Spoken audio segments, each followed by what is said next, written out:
They've still got to produce Friday's and Saturday's Daily Mail, but the packing cases show it's nearly the end. The Mail is the last to be prized out of the Fleet Street area. The owners have sold up to city banks who want the site more and to get away from the horrendous problems of distributing from an area that is essentially medieval.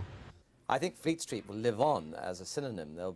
Wherever we are, we'll regard ourselves as Fleet Street, but for a very long time now it hasn't been the place to work, and it's in fact a tremendous bore for those of us who live on the west side of London to have to flog across London to come to this building site. Kensington sounds an absolutely ideal place for you to work from. It is for me, because I happen to live about 5 minutes away and have a local residence parking meter. It is also, of course, an area where people want to come and enjoy themselves.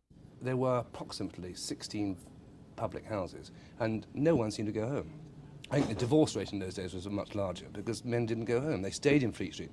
All the pubs were full right up until closing time. It doesn't happen now. People are not like that anymore. They go home after they finish their work, and that's a big change. And I'm a bit worried that people who see end of Fleet Street television programmes are going to get the idea that everybody spent all day, 24 hours in a pub. It wasn't. There's an enormous amount of very serious work goes on here. I mean, you try to write a story after you've had about 50 scotches, you can't do it. We're no longer sitting on top of the plant, and the excitement and romance of the newspaper industry seems to me to have been lost, and also the close contact between the various newspapers has been lost, so that people in one office don't know what the hell's going on in the next one. I think that it's a sad day. It is the end of an era, but look on the positive side, and there are more newspapers now than there were, and I think there'll be more to come. Brian, you are a bitch. Fleet Street will become a place without an identity. What identity do you think it's going to assume? As far as I can see, it's full of sandwich bars and Japanese bankers.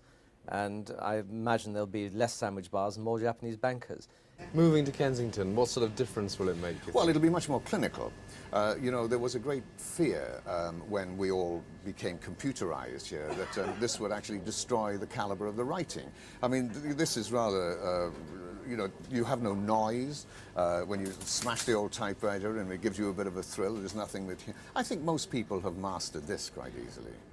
What's it going to be like when all the Japanese businessmen are in here? Well, I'm taking Japanese lessons at the moment. I think I'm going to have to. But I mean, the Fleet Street, as we know it, is going to change dramatically. I mean, it's all lawyers, bankers, and that sort of thing. And it's going to great shame. I'm going to hate it. That's why I'm not staying in Fleet Street. I'm going to go off to Kensington and open up Scribes West there.